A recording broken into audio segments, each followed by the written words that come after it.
Siapa yang tak kenal dengan Henry Siahaan? Dia adalah mantan suami Yuni Shara yang sempat tak terima ketika diceraikan. Diketahui Henry Siahaan merupakan pasangan Yuni Shara di pernikahan keduanya.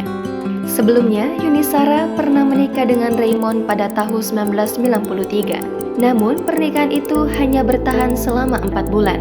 Yuni Shara kemudian menikah lagi dengan Henry Siahaan dan dikaruniai 2 orang anak, yakni Kevin O'Brien Salomo Siahaan dan Selo O'Brien Siahaan.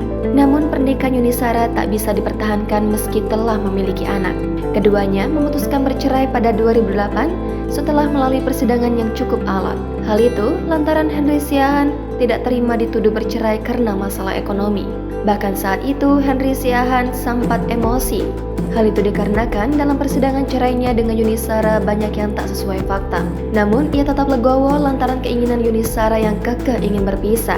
Meski dulu sempat perang dingin sampai emosi meledak-ledak, kini terungkap hubungan Yuni Shara dan Henry Siahaan sekarang.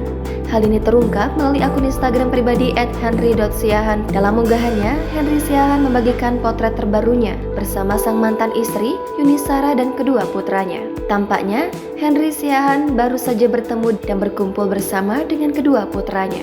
Meski sudah berpisah, keduanya masih tampak akrab bak sepasang suami istri. Bagaimana tidak, baik Henry Siahaan maupun Yuni Shara tak segan untuk menunjukkan kemesraan dan kekompakan di depan publik. Keduanya tampak duduk bersebelahan bak tak ada jarak dengan diapit kedua putranya, Kevin O'Brien Salomo Siahaan dan Selo O'Brien Siahaan. Keempatnya tampak menunjukkan senyum sumringah bak keluarga harmonis dan adem ayem. Bahkan Henry Siahaan menulis sebuah keterangan yang mengungkap soal kebahagiaan saat berkumpul dengan Yuni Shara dan kedua putranya.